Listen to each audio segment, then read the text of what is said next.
As this bus moves forward, so do my dreams. Every mile bringing me closer to who I'm meant to be.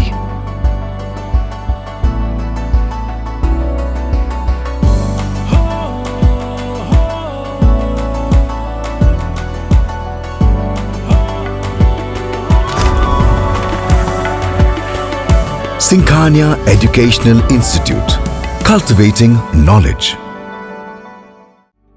Refined oil और process जैसे unhealthy oils ने तो जैसे पूरे market पर कब्जा ही कर लिया है, मगर अब आप इसकी चिंता ना करें, क्योंकि आ गया है वंश कोल्हू का प्योर सरसों कच्ची घानी ऑयल। लकड़ी कोल्हू मेथड से तैयार, ये है नेचुरल और हेल्दी भी। वंश कोल्हू प्योर सरसों कच्ची घानी ऑयल के साथ। वंश कोल्हू, तेल सही मिलेगा यहीं। नमस्कार, आप देख रहे हैं आई इंडिया और मैं हूं डॉक्टर पंकज सिंह गौर। और आज आपको स्पाइन रोग को लेकर हम बहुत सारी बातें बताने वाले हैं। दरअसल इसको लेकर तमाम भ्रांतियां हैं, तमाम लोगों के बीच में सवाल हैं। उन सवालों को आज दूर करने का प्रयास करेंगे। और प्रयास जिनसे कराने जा रहे हैं वो हैं दरअसल मेदांता हॉस्पिटल लखनऊ के स्पाइन विशेषज्ञ डॉक्टर श्वेताब वर्मा जी, जो इस समय आई इंडिया के स्टूडियो में हैं। डॉक्टर साहब, आपका बहुत बहुत स्वागत है। आई इंडिया के सभी दर्शकों को मेरा सादर नमस्कार।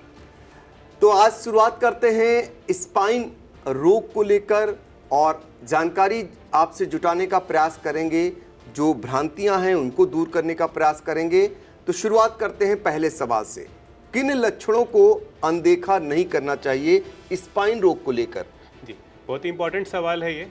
यूजुअली देखने में ऐसा आता है कि जिस प्रकार शरीर में अन्य अंग होते हैं, हार्ट, लिवर, किडनी, ऐसे कई सारे अंग होते हैं, उसी प्रकार हमारे शरीर का जो स्पाइन है वो भी एक बहुत अहम अंग है। जाहिर सी बात है, शरीर में जब बीमारियां होती हैं उसी प्रकार स्पाइन में भी कुछ कुछ बीमारियां देखने को मिलती हैं। लेकिन आमतौर पर ये देखा जाता है कि कई लोग प्रॉब्लम्स को उतना अंडरस्टैंड नहीं करते हैं, कई बार उसको अनदेखा भी करते हैं। तो इसलिए सबसे ज़रूरी बात यह है कि अगर हमारे पीठ में दर्द हो रहा है, अगर हमारे पैरों में झंझनाहट हो रही है और अगर हमें लग रहा है कि हमारे चलने फिरने में दिक्कतें आ रही हैं, तो इसका ये मतलब है कि कुछ प्रॉब्लम्स स्पाइन में हैं और इनको अनदेखा नहीं कर सकते, क्योंकि यही प्रॉब्लम्स आगे चल के ये बड़ा रूप ले लेते हैं और इससे तकलीफ़ें ज़्यादा हो जाती हैं। तो ये माना जाए डॉक्टर साहब, इन लक्षणों के जरिए हम शुरुआती तौर पर ये जानने का प्रयास कर लेते हैं कि हमें कुछ है, अलार्म जैसा है, और आप जब ऐसा हो तो सीधे डॉक्टर के पास आना चाहिए। जी बिल्कुल, ये बहुत इंपॉर्टेंट बात है। इसको हम अपनी भाषा में, साइंटिफिक भाषा में कहते हैं रेड फ्लैग साइन। जैसे गाड़ी को हम लाल झंडी दिखाते हैं, मतलब अलर्ट हो जाना चाहिए, उसी प्रकार स्पाइन में कुछ रेड फ्लैग साइंस होते हैं। अगर हमारे पीठ का दर्द 6 हफ्ते से बना हुआ है, दर्द अगर रात में आ रहा है, पैरों में झुंझुनाहट लगातार बनी हुई है, या वज़न कम हो रहा है, या फिर किसी छोटे बच्चे में आप देख रहे हैं कंधा ऊपर नीचे हो रहा है, टेढ़ापन आ रहा है, तो ये लक्षण है कि ये स्पाइन की प्रॉब्लम्स हैं और इनको हमें बिल्कुल भी अनदेखा नहीं करना है, क्योंकि यही आगे चल के बहुत ही विकराल रूप ले लेते हैं। बिल्कुल। देखिए, कैसे लक्षण हैं जिन्हें आप पहचान सकते हैं स्पाइन रोग को लेकर, वो हमें बता रहे हैं डॉक्टर श्वेताब वर्मा जी, जो मेदांता हॉस्पिटल लखनऊ से जुड़े हुए हैं। और एक दिन ऐसा भी होता है जब वो सीतापुर के लोगों के लिए उपलब्ध रहते हैं, खासकर इस रोग से ग्रसित लोग हैं। इसके बारे में भी आपसे बाद में पूछने का प्रयास करेंगे कि वो कौन सा दिन होता है और कहाँ आप उपलब्ध रहेंगे। तो चलिए दूसरा सवाल हम करते हैं, स्पाइन रोग से जुड़ी गलत धारणाएं क्या हैं तथा वास्तविकता क्या है इसकी? स्पाइन एक ऐसा अंग है जिसके बारे में कई सारे लोगों को कई सारी गलत धारणाएं हैं। आमतौर पर देखा जाता है कि स्पाइन का इलाज नहीं कर सकते हैं, लाइलाज है, या ऑपरेशन करने से पैरों में लकवा मार जाता है, या पेशेंट को हमेशा के लिए पैरों में दर्द बना रहेगा, या बहुत मेजर सर्जरी होती है, काफ़ी रक्त का स्त्राव होता है और पेशेंट कभी रिकवर नहीं करता है। तो ये सब पहले की बातें थी। अब हमारे पास लेटेस्ट टेक्नोलॉजी आ गई है जिसको हम कहते हैं मिनिमली इन्वेजिव स्पाइन सर्जरी, जो पहले आज से 5 साल पहले अगर हम मेजर सर्जरी की बात करें तो वो बहुत छोटी चीज़ से और बहुत ही सफलतापूर्वक इलाज हो जाता है। साथ साथ अब हमारे पास स्पाइन की जो की बनावट है उसको हमने और अच्छे से पहचानने का मौका मिला। जो रिसेंट एडवांसेस हुए, जो नई टेक्नोलॉजी आई है, उससे हम नए नए इम्प्लांट्स, नए नए टेक्निक्स लेकर आए हैं, जैसे कि endoscopic spine surgery, minimally invasive spine surgery, computer navigation spine surgery. तो इससे हमारे पास कई सारे और टेक्निक्स आ गए हैं जहाँ पर ये प्रॉब्लम्स अब काफ़ी हद तक इम्प्रूव हो जाती है। साथ साथ रिहैबिलिटेशन, फिजियोथेरेपी पे भी हम अब नए चीज़ें पहचान रहे हैं। तो इससे अब प्रॉब्लम्स को हम बहुत विश्वसनीय तरीके से और कंप्लीटली हम सॉल्व कर सकते हैं। डॉक्टर साहब, इसी से जुड़ा हुआ एक सवाल और बन जाता है कि अगर सर्जरी कराते हैं तो उसकी कोई उम्र है?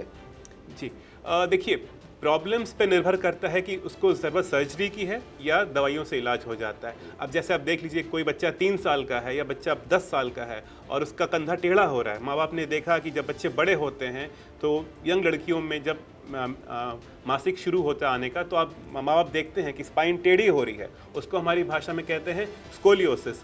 तो एज, उम्र पे ये निर्भर नहीं करता कि सर्जरी करानी चाहिए, प्रॉब्लम पर ये निर्भर करता है। कई बार होता है कि 60 साल के पेशेंट हमारे पास आते हैं, उनके परिजन कहते हैं कि अब इस उम्र में क्या सर्जरी कराएंगे, तो बहुत बूढ़े हो गए हैं। लेकिन सर्जरी का एक ही पैमाना होता है कि क्या अगर उस प्रॉब्लम से हमारी जीवन शैली अफेक्ट हो रही है, हम चल नहीं पा रहे हैं या हमारा चलना फिरना बिल्कुल दूभर हो गया है, तो सर्जरी को आप सेफली करा सकते हैं। क्योंकि अब हमारे पास अच्छे टेक्नोलॉजी हैं, हमारे पास मेदांता में हमारे पास कार्डियोलॉजिकल स्पेशलिस्ट हैं, हमारे पास अच्छा ICU केयर है, हमारे पास अच्छा मेडिकल मैनेजमेंट के सारे तकनीक हमारे पास अवेलेबल हैं। तो इसके द्वारा उम्र चाहे कोई भी हो, हमारे पास सेफली सर्जरी करने के कई सारे तमाम तकनीक मौजूद है।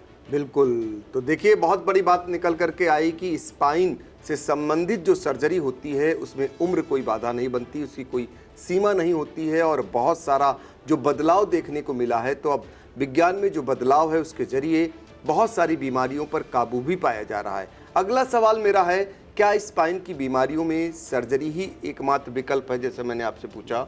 तो इसमें फिर से ज़रा आप क्लियर कर दीजिए। होता यह है कि स्पाइन की जो प्रॉब्लम्स होते हैं ये कभी इमरजेंसी आपको नहीं देंगे। मोस्टली ऐसा होता है कि ये कई समय से बना रहता है। कई लोग कहते हैं 6-8 महीना, साल भर से दर्द हो रहा है। तो हर प्रॉब्लम के 2 सॉल्यूशन होंगे, या तो आप उनको कसरत दवाइयों से आप ठीक कर सकते हैं। कुछ कंडीशंस में, कुछ स्थितियों में जहाँ पर ये बात नहीं बन रही है, पेशेंट कई समय से दवाई ले रहा है या कसरत कर रहा है लेकिन फिर भी तकलीफ का कोई हल नहीं हुआ है, तो ऐसी स्थिति में सर्जरी का ऑप्शन हमारे पास रहता है। और सर्जरी से हमें डरने की ज़रूरत नहीं है। ऐसा नहीं है कि हम पूरी स्पाइन को हम पूरा डैमेज कर देंगे या कुछ सब कुछ चेंज हो जाएगा। केवल जो प्रॉब्लम पकड़ में आ रही है, आपके एक्सरे MRI को देख करके आपके स्पेशलिस्ट जो स्पाइन के विशेषज्ञ हैं, जब वो देखते हैं और वो समझ जाते हैं कि प्रॉब्लम ये है, तो केवल उस प्रॉब्लम को कम से कम डैमेज किए हुए हल हो सकता है और इसमें कोई दिक्कत नहीं आती। मोस्ट ऑफ द टाइम ऐसा होता है कि 6 से 8 हफ्ते तक हम लोग खुद कहते हैं कि अगर कोई शाटिका का प्रॉब्लम है या डिस्क की प्रॉब्लम है, तो उसमें एक्सरसाइज, कसरत करना, लाइफस्टाइल चेंजेस करना, झुक के काम करना अवॉइड करेंगे, वज़न उठाना और इस तरह कई सारे हम जीवन शैली को हम चेंज करने का प्रयास करते हैं। लेकिन अगर उसे फ़ायदा नहीं है तो फिर हमें आगे का नेक्स्ट स्टेप लेना पड़ता है। डॉक्टर साहब, इसी से जुड़ा हुआ मेरा एक सवाल है आपसे कि अब शहर में ऐसे रोगी हैं या ज़्यादा, या फिर ग्रामीण अंचलों में भी बढ़ रहे हैं इस रोग से ग्रसित लोग? जी, स्पाइन की समस्या देखिए सभी को आएंगी, बिकॉज चाहे वो ग्रामीण तबके के हों चाहे वो शहरी हों, प्रॉब्लम सभी को आती है। क्योंकि इसमें सबसे बड़ा मुख्य कारण है हमारी जीवन शैली। स्पाइन एक ऐसा अंग है जिस पर आप किस प्रकार आप बैठते हैं, किस प्रकार आप चलते हैं, किस प्रकार अपनी आप जीवन शैली को ढालते हैं, उसका एक बहुत गहरा असर आपके स्पाइन पर पड़ता है।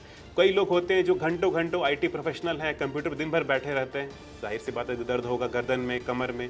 कई होते हैं जो कि उम्र के साथ साथ अब उनकी हड्डियां घिस रही हैं, टेढ़े होते जा रहे हैं, फ्रैक्चर हो गया, उनमें प्रॉब्लम आती है।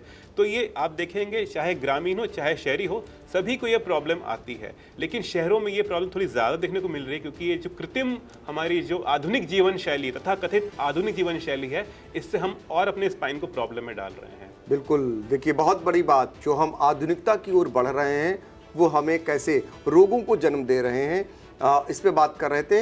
अब मेरा और जो सवाल है आपसे जुड़ा हुआ है, क्यों हमें एक स्पाइन के विशेषज्ञ से सलाह लेना चाहिए? जी, ये बहुत ही महत्वपूर्ण सवाल है।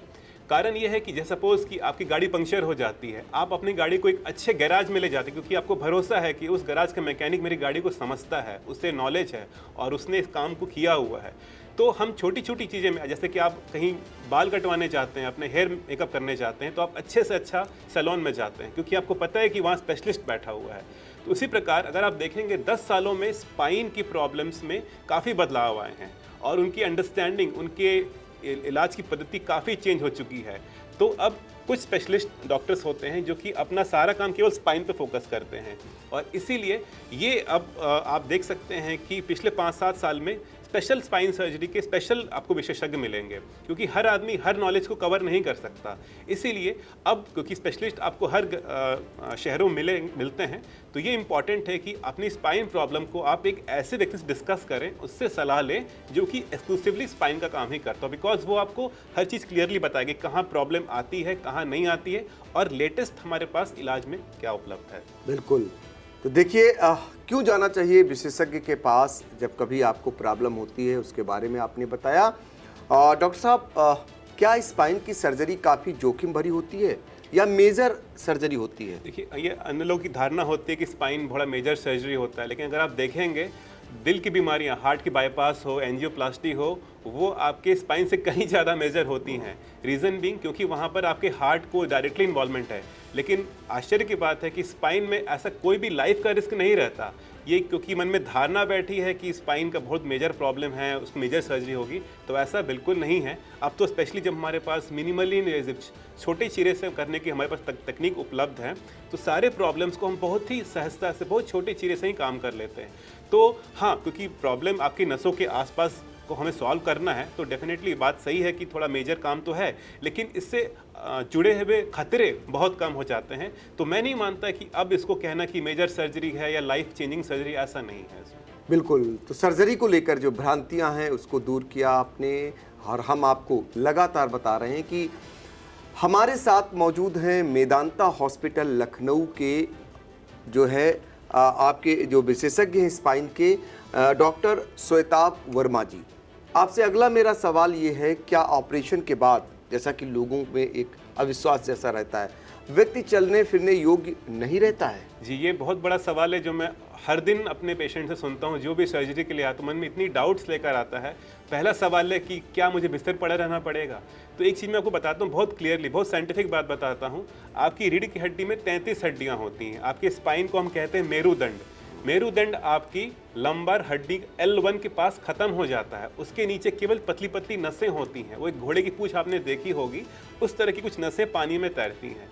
अगर आपकी स्पाइन की प्रॉब्लम L1 हड्डी के ऊपर है तो ये थोड़ा रिस्क होता है कि भाई पैरों में ताकत जाने का रिस्क रहता है, लेकिन मेजॉरिटी ऑफ द पेशेंट्स में ये प्रॉब्लम L1 के नीचे होती है।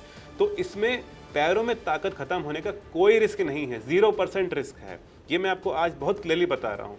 तो मन में डाउट्स नहीं रखिए। और अब हमारे पास स्पेशलिस्ट स्पाइन सर्जन्स हैं, हमारे पास नई टेक्निक्स हैं, तो ये खतरा आज 1% से भी कम है कि पेशेंट सर्जरी के बाद चलने फिरने योग्य नहीं रहेगा।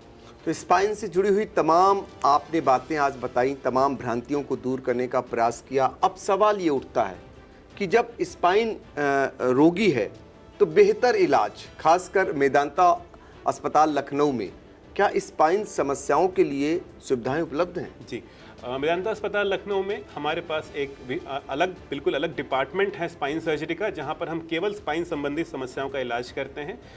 पेशेंट को आने से लेकर के उनके पूरे कंप्लीट ट्रीटमेंट को हम लोग देखते हैं। पेशेंट की प्रॉब्लम्स को समझने का प्रयास करते हैं कि प्रॉब्लम क्यों आ रही है। कई बार लोग दवाई खाते रहते हैं, फिजियोथेरेपी करते रहते हैं, बट आराम नहीं होता। हमारा ये प्रयास होता है कि हम ये पहचानें कि प्रॉब्लम का स्रोत कहाँ से है, उसको हम आइडेंटिफाई करते हैं, एक्सरे एमआरआई या कोई जांचों के द्वारा हम पता करते हैं। अगर पेशेंट कई सालों से जूझ रहा है तो फिर उससे हम आगे का सलाह देते हैं। हमारे पास अब मेदांता में, जैसे कि मैंने बताया कि मिनिमली इन्वेजिव स्पाइन सर्जरी हम काफ़ी कर रहे हैं। हमारे पास latest state of technology art है, उसको हम ओलिफ सर्जरी कहते हैं। मिनिमल इन्वेजिव स्पाइन सर्जरी करते हैं। एंडोस्कोपी स्पाइन सर्जरी हमने अभी शुरू करी है। साथ साथ कंप्यूटर नेविगेशन भी हमारे पास सब कुछ उपलब्ध है। न्यूरल मॉनिटरिंग हमारे पास उपलब्ध है। तमाम हमारे पास जो लेटेस्ट टेक्नोलॉजी वो सारा कुछ हमारे पास उपलब्ध है। माइक्रोस्कोपिक सर्जरीज हम लोग कर रहे हैं।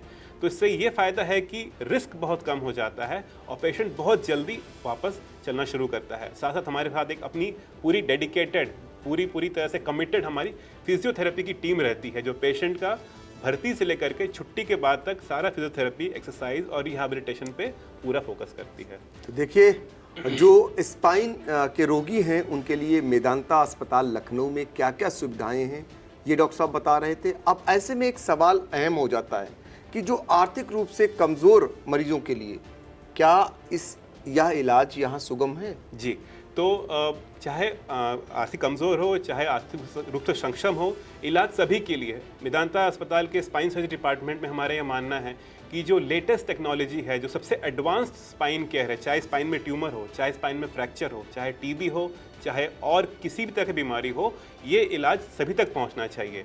तो हमारे पास ये सुविधा उपलब्ध है कि जो आर्थिक रूप से गरीब मरीज हैं उनको हम मुख्यमंत्री राहत कोष से सुविधा और सहूलियत दिलाने का पूरा प्रयास करते हैं, और जैसे ही उनका उनको सहूलियत मिल जाती है तो उनका वो बिल्कुल वही स्टैंडर्ड ऑफ केयर, बिल्कुल वैसा ही इलाज मिलता है जो कि वर्ल्ड के किसी अच्छे हॉस्पिटल में इनको मिल पाएगा। बिल्कुल, सरकार की योजनाओं का लाभ मेदांता हॉस्पिटल मरीजों को, खासकर आर्थिक रूप से जो कमज़ोर मरीज हैं उनको कैसे उपलब्ध कराता है, ये डॉक्टर साहब बता रहे थे। अब ऐसे में एक सवाल बहुत मौजू हो जाता है कि चूंकि आप बात कर रहे हैं सीतापुर में, और सीतापुर राजधानी से सटा हुआ जनपद है, बहुत सारे ऐसे लोग जो लखनऊ मेदांता हॉस्पिटल नहीं जा सकते, ऐसे में उनके लिए आप सीतापुर में आपने कोई दिन फिक्स किया है, कहाँ आप मिलेंगे, कैसे उन्हें सुविधाएं क्या क्या मुहैया करा सकते हैं, वो भी ज़रा दर्शकों को बता दीजिए। तो सीतापुर और आसपास के निकटवर्ती इलाकों के लिए हमने सीतापुर में हर महीने का जो दूसरा शुक्रवार है उस दिन हम लोग यहाँ पर अपनी स्पाइन सर्विसेज की ओपीडीज करते हैं। तो उसमें जो भी यहाँ के मरीज़ हैं जो कि कई बार लखनऊ ट्रैवल नहीं कर सकते हैं या जो चाहते हैं कि हमारा इलाज, हमारी देख रेख यहाँ पर ही हो जाए, तो उनके लिए हम महीने का जो दूसरा शुक्रवार है हम लोग सुबह 10 बजे से दोपहर 2 बजे तक यहाँ अवेलेबल रहते हैं। साथ साथ टेलीफोनिक कंसल्टेशन भी हमारे पास अवेलेबल है, 24 घंटों हम उसके लिए अवेलेबल रहते हैं। साथ साथ कोई पेशेंट हमसे डायरेक्टली कॉन्टैक्ट करना चाहे तो अपनी रिपोर्ट्स हमें साझा करके तुरंत परामर्श प्राप्त कर सकता है। तो देखिए, सीतापुर वासियों के लिए भी मेदांता अस्पताल लखनऊ, खासकर उनके डॉक्टर विशेष दिन उपलब्ध रहेंगे। और आज स्पाइन रोग को लेकर बड़ी ज़रूरी बातें आपने बताई, लोगों में बहुत सारी भ्रांतियां रहती हैं, उनको दूर करने का प्रयास किया। और आई इंडिया लगातार मेदांता अस्पताल लखनऊ से जुड़े हुए डॉक्टरों से खासकर मरीजों के लिए बहुत सारी जानकारियां उपलब्ध कराता रहा है और आगे भी कराता रहेगा। आप लोग देखते रहिए आई इंडिया, और हमें दीजिए इजाज़त। डॉक्टर साहब, आपका बहुत बहुत शुक्रिया। धन्यवाद।